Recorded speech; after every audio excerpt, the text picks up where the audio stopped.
I didn't realize how much a single touch could change the course of my life until the moment it happened. The cashier's fingers closed gently around my wrist, not harsh, not aggressive, just enough to stop me mid-reach as I picked up the small vanilla sheet cake I had set aside. His grip was steady, deliberate. He leaned forward across the worn counter, lowered his voice, and spoke as if the air itself might be listening. "Are you Margaret Lawson?" he asked quietly. "Ethan's mother?" I nodded. Words failed me, stuck somewhere deep in my chest where fear and confusion tangled together. His eyes carried something heavy, concern mixed with exhaustion, the kind you see in people who have watched the same mistake unfold too many times. "I don't usually get involved," he murmured, scanning items as though nothing unusual was happening. "But I've seen your daughter-in-law's family in here a lot. They spend generously, designer food, luxury items, champagne, and then a few days later, your son comes in talking about helping them cover emergencies." My pulse thudded in my ears. He let go of my wrist as casually as if he'd only been helping me find the card reader. "Just thought you should know," he said. Then he turned away, already greeting the next customer. I walked out into the sharp Ohio wind, feeling as though the ground beneath me had shifted. The parking lot buzzed with ordinary life, shopping carts clattering, engines humming, a child crying because a balloon had slipped free and vanished into the pale afternoon sky. Ethan was waiting in the car. I should have gone straight to him. Instead, curiosity, no, instinct, pressed against my ribs until I could hardly breathe. I circled the side of the building and stopped behind two green dumpsters near the loading dock. The air smelled of old citrus peels and disinfectant. From there, I had a clear view of the store's entrance without being seen. 2 minutes later, the automatic doors slid open. Out stepped Martin Hale, my daughter-in-law Clara's father, carrying 3 glossy black bags that gleamed under the sun like polished stone. Gold lettering caught the light. They were not grocery bags. They were the kind you see in high-end boutiques. He walked easily, confidently, not like a man crushed by overdue bills or medical debt. He clicked his key fob and a pale, nearly new SUV chirped in response. He placed the bags in the trunk carefully, the way people handle fragile glass, then answered a phone call with a relaxed smile, one that assumed the world would bend in his favor. I am 68 years old, a retired nurse. I spent decades stretching every dollar so my son would never feel the kind of fear I grew up with. Ethan has always been kind, too kind. He married Clara 3 years ago, and I told myself her quiet nature was simply shyness. Her parents were polite, always asking about my health, always thankful. Yet the requests never stopped. Rent money, medication costs, car trouble, one small emergency after another. Ethan worked overtime without complaint. He believed helping family was love. Standing behind those dumpsters, the cashier's warning echoed in my mind. Maybe it was gossip, maybe jealousy, or maybe, after a lifetime of keeping the peace, I had learned to ignore my own alarms because questioning people felt crueler than being wrong.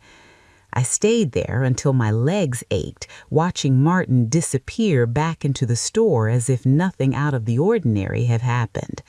Something was wrong. I could feel it pulsing beneath everything, like a hidden heartbeat. On the drive home, Ethan asked if the cake had been heavy. I smiled and told him it was fine, but my thoughts kept circling back to that SUV, those bags, that smile. As houses blurred past the window, memories resurfaced, moments I had brushed aside too easily. The time Clara called me crying about her father's medication, I slipped $60 from my grocery envelope into their mailbox that night. The next morning, I saw Martin drive by in a tailored suit and polished shoes. The dinner Clara mentioned at a steakhouse where one plate cost more than my weekly food budget. She said friends had insisted on paying. Later, I saw her social media post, Martin raising a glass of wine, captioned, "Treating Dad the way he deserves." I told myself not to judge. I wanted harmony. I wanted my son happy. But standing in that parking lot had cracked something open, contradictions stacked up like bricks I could no longer ignore. As Ethan hummed softly behind the wheel, unaware of the storm forming beside him, I realized something frightening. If I wanted to protect my son, I would have to keep watching, and whatever truth I found might change everything. I didn't know it yet, but that quiet warning at the checkout counter was only the beginning. What I would uncover next would prove this wasn't just suspicion, it was a carefully crafted lie, and my son was paying the price. By the following Saturday, the image of Martin sliding those glossy bags into his SUV had taken permanent residence in my mind. I told myself I needed distance, time to calm down, but what I truly needed was confirmation. One warning, one sighting could still be coincidence. I had lived long enough to know the danger of acting on half-truths. So I made a decision. That morning, Ethan offered to drive me to the farmer's market on High Street, like he often did. I declined, insisting I wanted to enjoy the bus ride, the people, the noise. He kissed my cheek and didn't question it. The truth was, I needed freedom, freedom to move without explanation, freedom to observe. After wandering the market, pretending to compare apples and bread, I walked 3 blocks to a small cafe with wide front windows and outdoor seating. It wasn't fancy, just the kind of place where people lingered over coffee and conversations drifted without effort. I ordered black coffee and took a seat near the window. And I waited. Just after noon, my breath caught. The same pale SUV rolled past the cafe, unmistakable. Martin sat behind the wheel, sunglasses on, posture relaxed. He didn't slow near the hardware store he once claimed to work part-time at. Instead, he turned smoothly into the gated entrance of the Dublin Country Club. My chest tightened. I had only ever seen that place in magazines stacked on dentist office tables. Membership fees alone could cover months of rent. The guard barely glanced at him before lifting the gate. Struggling men don't get waved into country clubs. I stayed there for nearly 2 hours, my coffee long gone cold. When Martin finally emerged, he looked refreshed, almost glowing. He carried no shopping bags this time, only a leather briefcase. As he passed the cafe on foot, I ducked behind a bus shelter, my heart pounding like I had been caught doing something wrong. He was humming. That sound followed me all the way home. The October air felt sharp in my lungs as I walked the last few blocks. That's when I overheard 2 women standing outside a boutique on 3rd Avenue. One adjusted her bright red scarf and said, "Did you see Clana at the mall last week? That emerald dress she wore must have cost a fortune." The other woman nodded knowingly. "And those French beauty creams. My granddaughter works there. She says Clara's one of their best customers." I slowed my steps, every sense alert. These weren't idle gossips. Their voices carried irritation, the tone of people who had noticed patterns and grown tired of pretending otherwise. By the time I reached my apartment, my hands were shaking. The picture was no longer blurry. Clara's family cried poverty while living comfortably. While my son worked overtime, they floated through boutiques and salons as if money were a gentle breeze, never meant to be held for long. I leaned against the cool metal railing outside my building and made a promise to myself. I would stop ignoring my instincts. 2 weeks later, the invitation came. Clara called Ethan one Thursday evening, her voice light and sweet over speakerphone. Her parents wanted us over for Sunday lunch. Nothing fancy, she said, just family. Ethan was thrilled. He looked like a boy invited somewhere important. I smiled for his sake, though my stomach twisted. I had been collecting suspicions like dry twigs, and I knew this visit could set them alight. Sunday arrived bright and quiet. Ethan drove us out to Dublin, into a neighborhood where lawns were trimmed to perfection and porches gleamed. Not a single home looked neglected, certainly not the homes of people barely scraping by. Clara opened the door wearing a silk blouse in warm autumn tones. She hugged me and the scent of expensive perfume clung to my coat. I had seen that brand once behind glass at a department store, its price tag nearly half my monthly grocery budget. Inside, the house gleamed. Fresh paint, shining floors, a brand new leather sofa replacing the old fabric one I remembered. Crystal vases held roses too perfect to be from a local store. A massive flat-screen television dominated one wall. Ethan whispered proudly, "Doesn't it look great, Mom?" I nodded, though every detail screamed contradiction. At the table, Martin poured wine from a dark bottle with gold foil. I recognized it instantly. $60 at least. He smiled smoothly when I asked about it. A gift from a friend. Always a gift, always a discount. Clara's mother served roasted lamb, saffron rice, imported cheeses, an entire feast. When I raised an eyebrow, she laughed and said they'd found incredible deals. During dessert, a neighbor dropped by with champagne, greeting Martin with the respect reserved for influential men. My fork froze in midair. This wasn't survival. This was performance. When we left, Ethan squeezed my hand and said, "See, they're doing their best." I said nothing. 3 nights later, my phone buzzed. An unknown number. Attached was a photo of a grocery receipt dated 2 days earlier. The total read $572.78. Imported seafood, French cheeses, 2 bottles of champagne at $90 each. At the bottom of the receipt was a name, Martin Hale.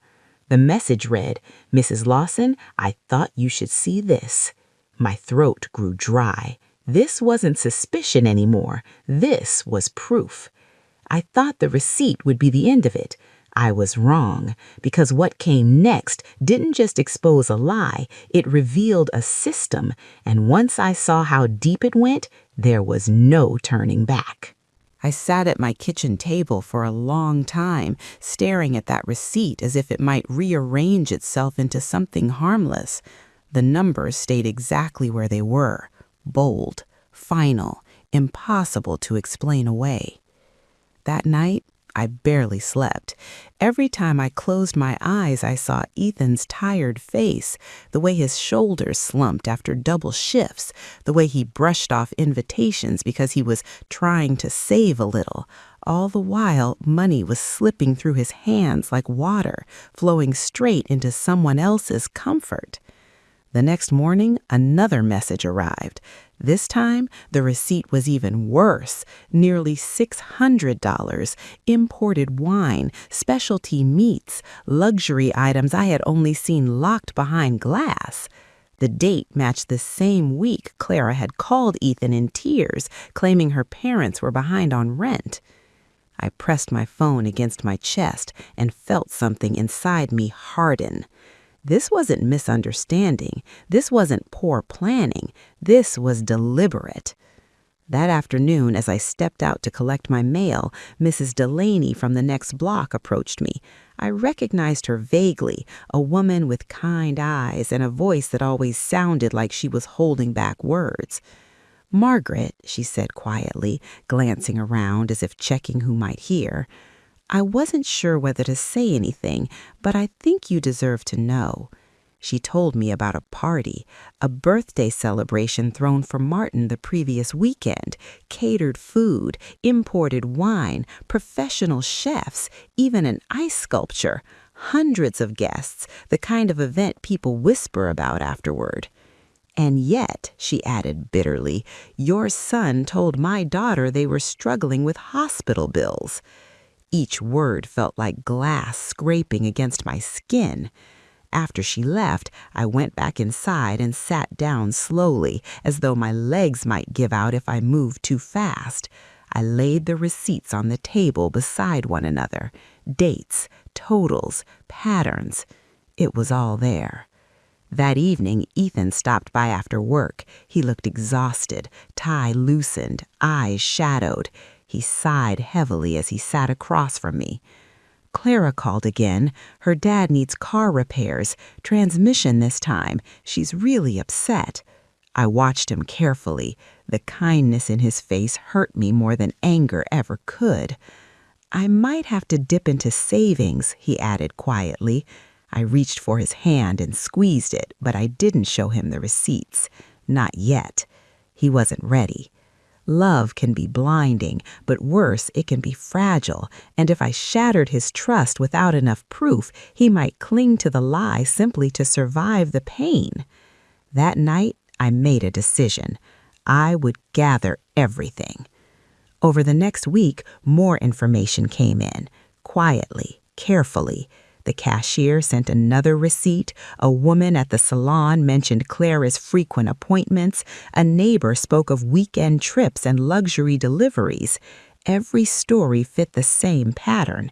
Ask Ethan for help, cry urgency, spend extravagantly.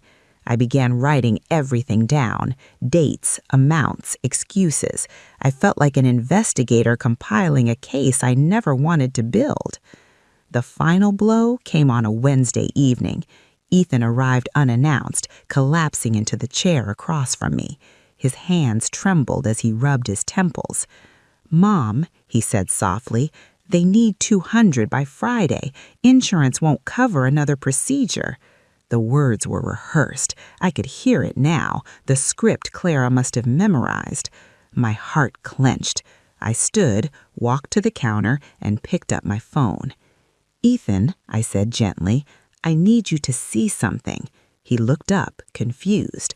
I placed the first receipt in front of him, then the second, then the third. I didn't say a word. At first, he frowned. These could be anyone's. "Look at the names," I whispered.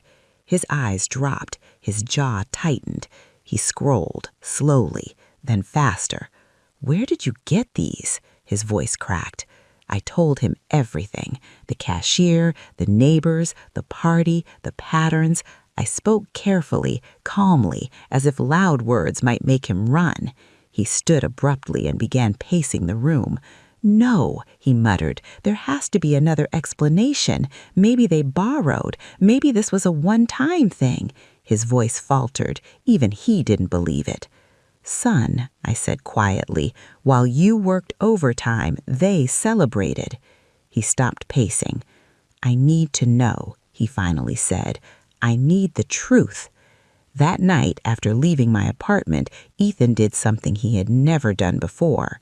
He searched. In the back of their closet, he found glossy shopping bags, clothes with tags still attached, jewelry tucked into velvet boxes.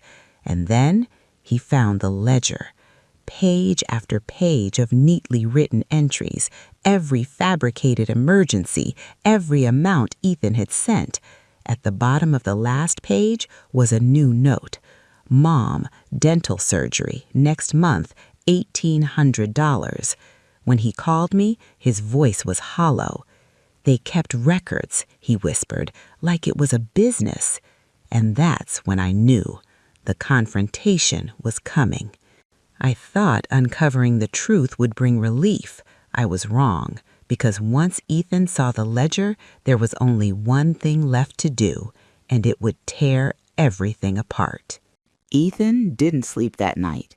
He sat in his car for nearly an hour after leaving my apartment, the ledger resting on the passenger seat like something alive, something watching him. Every page replayed itself in his mind. Dates, amounts, lies written in careful, deliberate handwriting, emergencies that had never been real. When he finally went home, the apartment felt unfamiliar. The walls were the same, the furniture unchanged, yet something essential had shifted. Trust, once cracked, changes the shape of everything. Clara was in the kitchen when he walked in, scrolling on her phone, her expression soft and ordinary. That was the hardest part. She looked exactly the same as she always had. "Hey," she said lightly, "you're home late." Ethan set his keys down slowly. His heart hammered against his ribs, but his voice came out steady. "We need to talk." She glanced up, sensing the difference immediately. "About what?" He didn't answer. Instead, he walked to the living room and placed the ledger on the coffee table between them. For a split second, Clara froze. It was subtle, a pause too long, a breath held just a moment too tight. Then she laughed. "Why are you going through my old notebooks?" Ethan opened the ledger to a marked page. "Car repairs," he said quietly.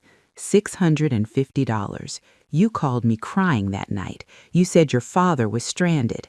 He flipped the page. "Hospital bills, $300. Same day your dad bought champagne." Her smile faltered. "These aren't household notes, Clara. They're records. Every excuse, every transfer, every time I said yes." She leaned back, crossing her arms. "You had no right to go through my things, and you had no right to turn my life into an ATM, he snapped.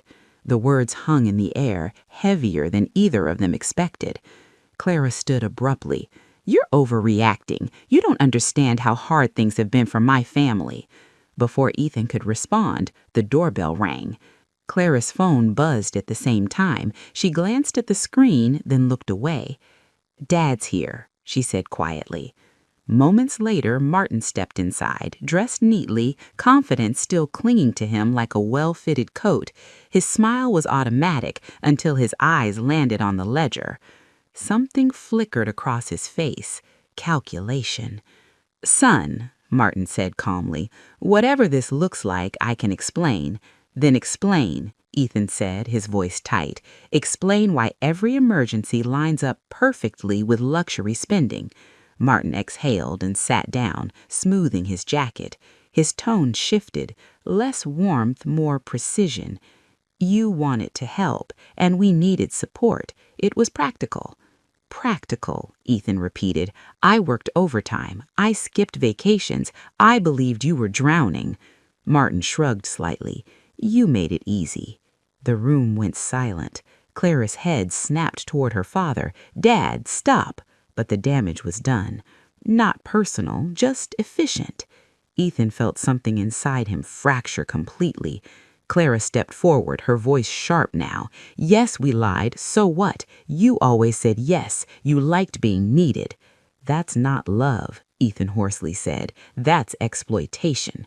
Her composure cracked. Tears streaked her mascara, but her words turned venomous. "My father told me from the start you were perfect, too kind, too soft. We lived better because of you. Why should I apologize for being smarter?" Ethan stood. "This marriage is over," he said quietly. "I won't live like this another day." Clara followed him as he packed a single duffel bag, her sobs loud enough to echo down the hallway. "You'll regret this. You'll never find someone who gives you what I do." He paused at the door. "I already regret believing you." Then he walked out into the cold night. The days that followed blurred into legal consultations and silence. Clara denied everything at first, claimed the receipts were fake, said the ledger was misunderstood, but the evidence was relentless. When the numbers were finally added up, the total exceeded $20,000. $20,000 of trust, of sacrifice, of love turned into currency. Clara came to my apartment one afternoon, stripped of silk and pearls, desperation etched into her face. "Please," she begged, "talk to Ethan." I met her gaze calmly. "Desperation doesn't throw champagne parties," I said. "You weren't desperate. You were entitled." She left without another word. Months later, Ethan sat at my kitchen table, lighter somehow, even in grief. "They stole my money," he said softly, "but you saved my life." And in that moment, I knew the truth had done what love alone could not. It had set him free. I thought the story ended with the confrontation. I was wrong, because the aftermath, the reckoning, the lessons, and what came after would prove that betrayal doesn't just destroy, sometimes it rebuilds. The days after Ethan walked out of that apartment felt strangely quiet, not peaceful, quiet in the way a room feels after something heavy has been removed, leaving behind an echo you don't yet know how to fill. He stayed with me at first, just a duffel bag, a few changes of clothes, and a look on his face I had never seen before. Not heartbreak exactly, something deeper, disorientation, as if the ground beneath him had shifted and he was still waiting for the aftershock to stop. He slept on my couch those first nights, waking early, sitting silently at the kitchen table with a mug of coffee that went untouched. I didn't push him to talk. I had learned that grief has its own timetable. The lawyers moved faster than emotions ever do.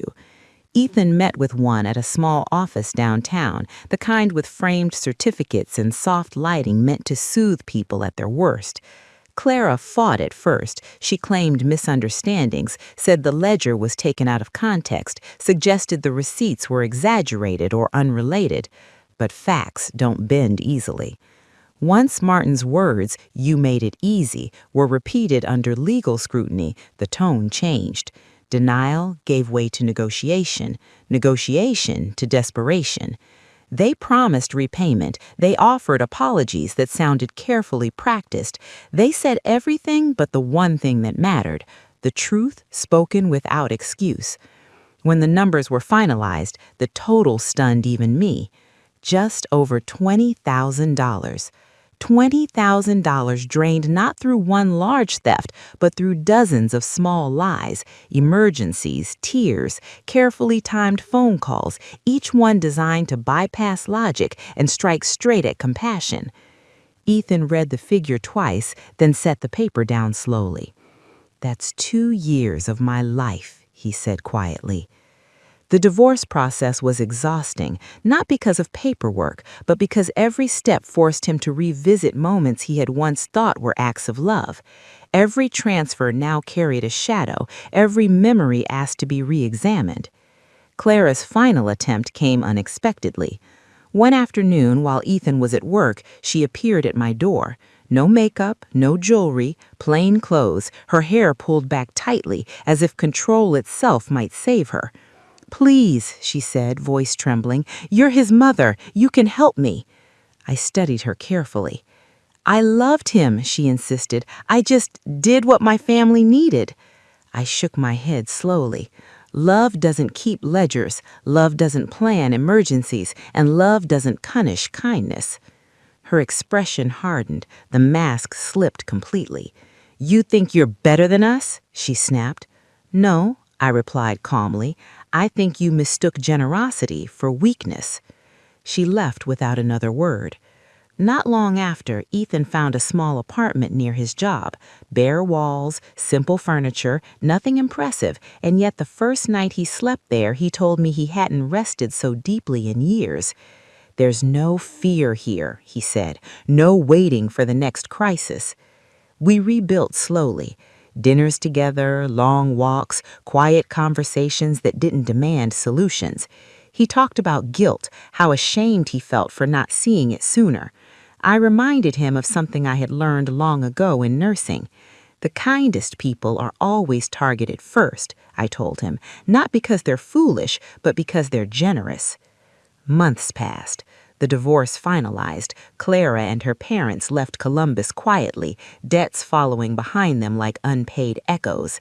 Neighbors whispered, collectors called, but none of it mattered anymore. What mattered was the way Ethan began to stand straighter. One evening, as we shared stew at my kitchen table, he reached across and held my hand. "I should feel broken," he said softly, "but I don't. I feel lighter." I swallowed hard. "They took my money," he continued, "but you saved my life." In that moment, I understood something clearly. The greatest loss wasn't the money. It was the belief that love should never be questioned, that loyalty meant silence, that peace was worth ignoring the truth.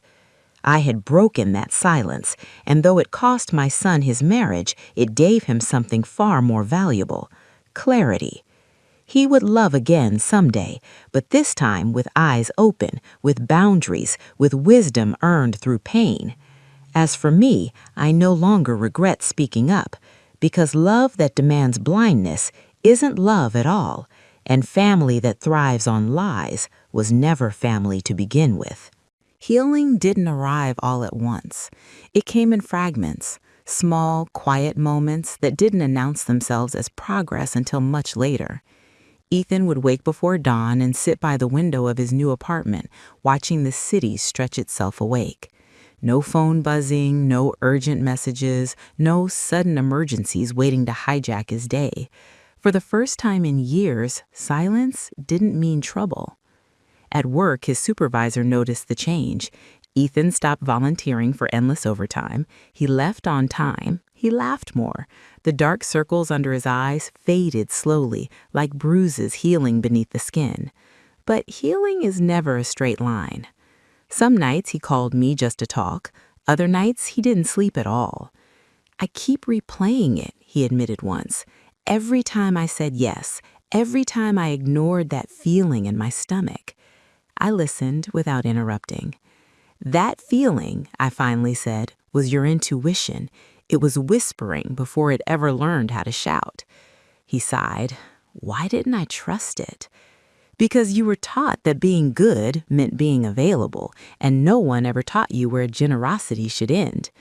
That was the hardest lesson for him to accept. For weeks, Ethan carried shame like a second coat. He blamed himself for not seeing the manipulation sooner, for believing too easily, for confusing sacrifice with love. One evening, as we walked slowly through a park near my building, he stopped and said something that startled me. "I think they knew exactly what they were doing," he said, "and I think they chose me because I wouldn't fight back." I nodded. "Predators don't hunt the strong," I said quietly. "They hunt the kind." The word lingered between us. Kind. It sounded fragile, vulnerable, but it wasn't. Kindness, I realized, is powerful, but only when it's protected. Over time, Ethan began to rebuild parts of himself he hadn't even realized were missing. He joined a gym, reconnected with old friends he had distanced himself from, started cooking again, something he used to love before his evenings were consumed by crisis management. One night over dinner, he laughed unexpectedly. "I forgot what it feels like to enjoy spending money on myself without guilt," he said. That guilt had been carefully trained into him. Every dollar not handed over had once felt like abandonment. Undoing that conditioning took patience. Then came the letters. Debt collectors began tracking down Clara's family, old vendors, unpaid balances, broken promises. The life they had built on Ethan's generosity began to crumble under its own weight. Ethan received one final message from Clara, a long email filled with accusations and self-pity. She blamed stress, her parents, circumstances, everyone except herself. He read it once, then deleted it. "I don't need closure from someone who never told me the truth," he said. That was the moment I knew he had crossed a threshold, not into bitterness, but into clarity. Months later, he received a promotion, not because he worked himself to exhaustion, but because his focus returned. Confidence followed. People noticed. One evening, as we sat together watching the sunset from my balcony, he asked a question that caught me off guard. "Do you think I'll ever trust again?" I didn't answer immediately. "Yes," I said finally, "but differently, and that's a good thing." Trust, I had learned, isn't about believing blindly. It's about allowing closeness while still honoring your own limits. As for me, I changed too. I stopped minimizing my instincts, stopped apologizing for asking questions, stopped believing that peace must be preserved at all cost. I had spent years smoothing over discomfort in the name of harmony. This experience taught me that silence can be just as destructive as cruelty. Sometimes love requires disruption. One afternoon, while sorting old papers, I found the first receipt the cashier had sent me. I stared at it for a long time, thinking about how a stranger's quiet warning had unraveled an entire illusion. He never contacted me again, but I think about him often, about how many people stay silent because they don't want to interfere, how many stories go on longer than they should because no one dares to speak. Ethan once told me something that stays with me.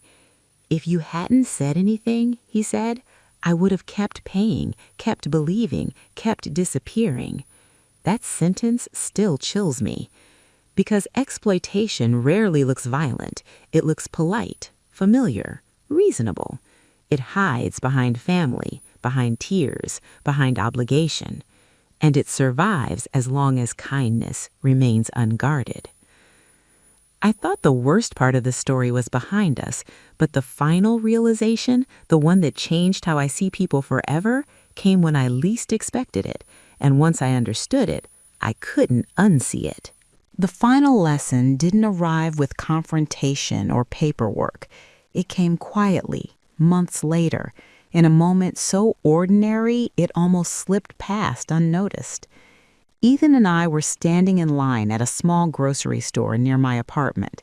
Nothing fancy, just shelves, soft music, and the low hum of daily life. He was holding a basket with soup, bread, and fresh vegetables, simple things. The cashier smiled and asked, "Busy week?" Ethan nodded, productive, not overwhelming. Those words caught me off guard. Not overwhelming. For years, his life had been nothing but overwhelming. Other people's problems had dictated his schedule, his finances, his emotional energy. He had lived in constant reaction mode, trained to respond quickly and generously, never pausing to ask whether the need placed before him was real or fair. As we walked out, he stopped suddenly and looked at me. "I just realized something," he said. "What?" I asked. "I don't feel responsible for anyone's survival anymore." There was no bitterness in his voice, just relief. That's when it hit me. The deepest damage Clara and her family had done wasn't financial. It wasn't even emotional. It was the slow erosion of my son's sense of self. They had taught him, quietly, persistently, that his value depended on what he could provide. And that belief is devastating. Once you internalize it, you stop asking whether help is deserved or sustainable. You give until you disappear, believing love requires self-erasure. Ethan had been disappearing for years. I watched him now, standing straighter, breathing easier, and understood that recovery wasn't about reclaiming money. It was about reclaiming identity. A few weeks later, he told me he had started saying no at work.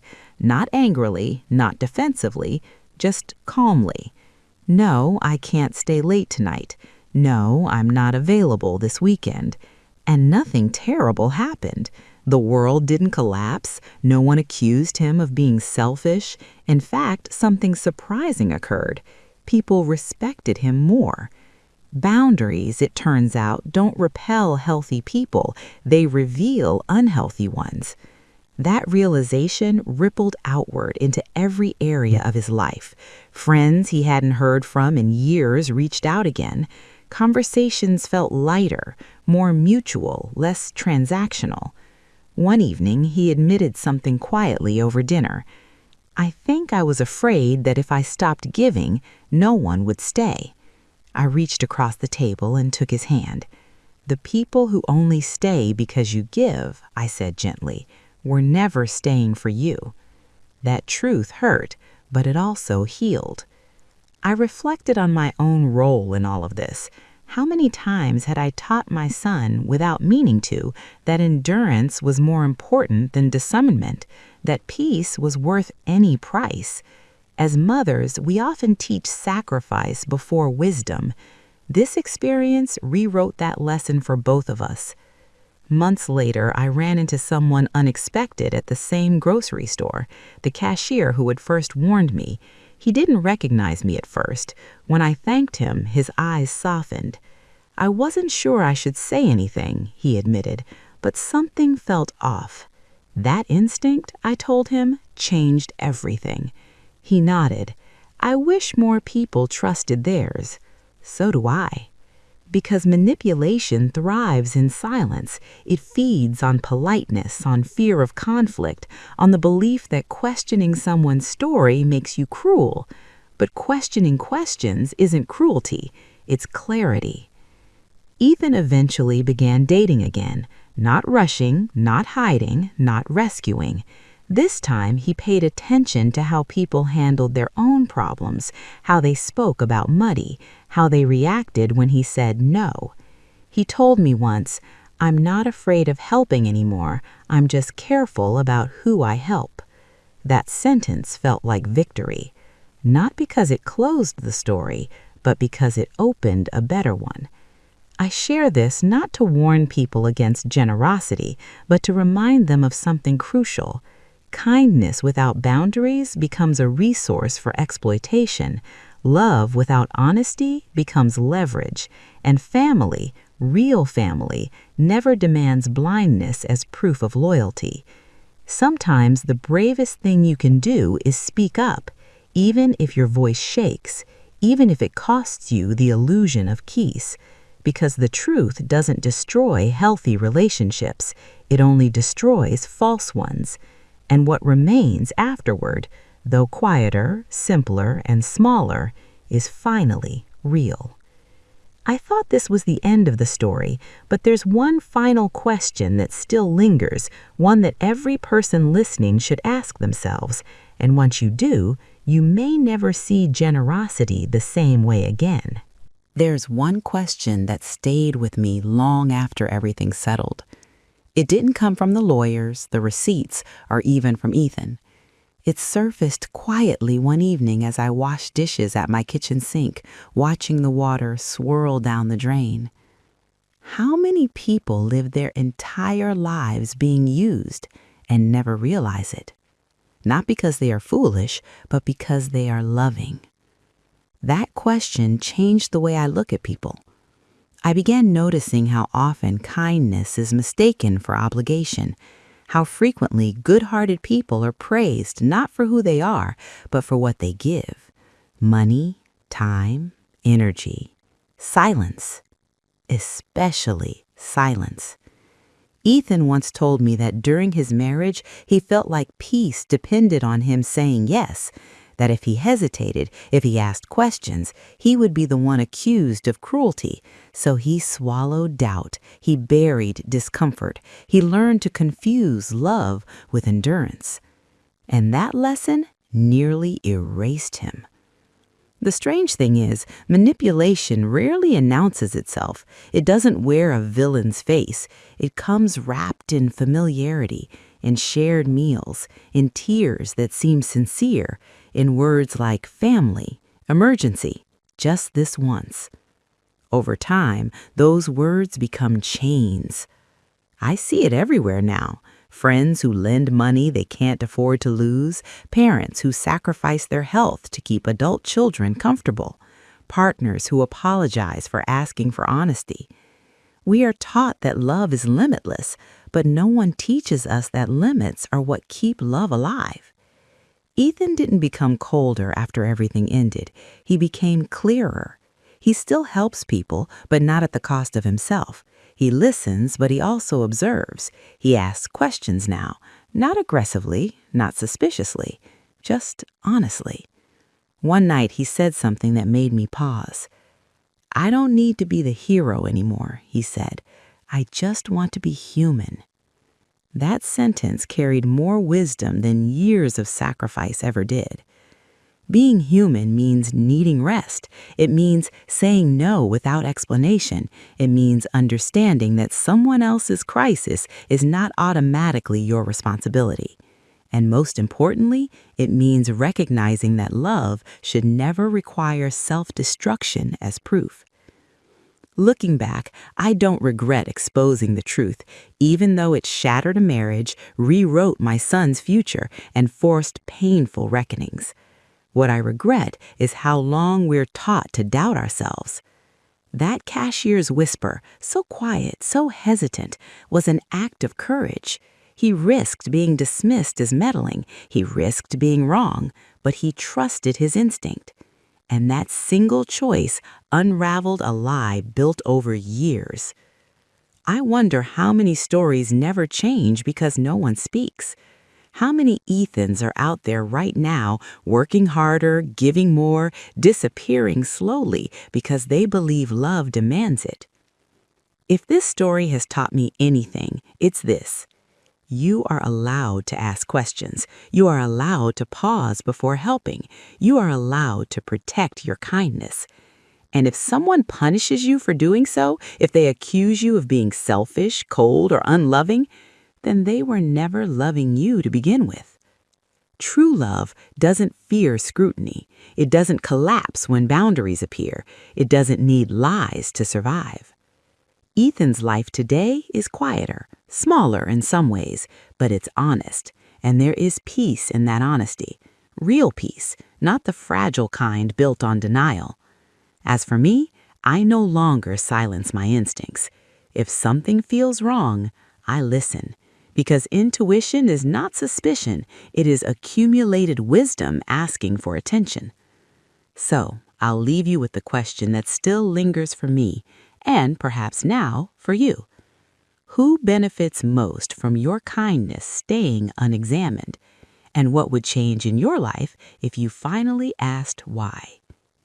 If this story resonated with you, share your thoughts below. Have you ever ignored your instincts to keep the peace? And if you're watching this from somewhere in the world right now, tell me where. I read every single comment.